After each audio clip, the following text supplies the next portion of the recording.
ভুলে ও ডিমের সাথে খাবেন না এই খাবারগুলো। নাম্বার 1, মাছ এবং ডিম একসাথে খাবেন না, এর ফলে অ্যালার্জি হতে পারে। নাম্বার 2, ডিম ও কলা একসাথে খাবেন না, ডিম ও কলা একসঙ্গে খেলে নানা রকম সমস্যা দেখা দিতে পারে। নাম্বার 3, ডিমের সঙ্গে চিনি খাবেন না, এটি অ্যামিনো অ্যাসিড মিশ্রিত করবে।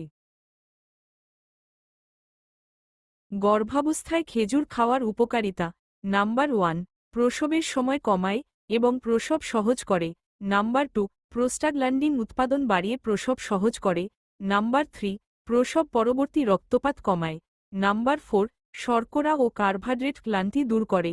নাম্বার 5, জরায়ু মাংসপেশি শক্তিশালী করে। নাম্বার 6, হজম শক্তি বাড়িয়ে কোষ্ঠকাঠিন্য কমায়। নাম্বার 7, এটি রোগ প্রতিরোধ ক্ষমতা বাড়ায়। নাম্বার 8, গর্ভে থাকা শিশুর ওজন দ্রুত বাড়ায়। এই তত্ত্বগুলো জর্ডানে হওয়া একটি গবেষণায় জানা গেছে।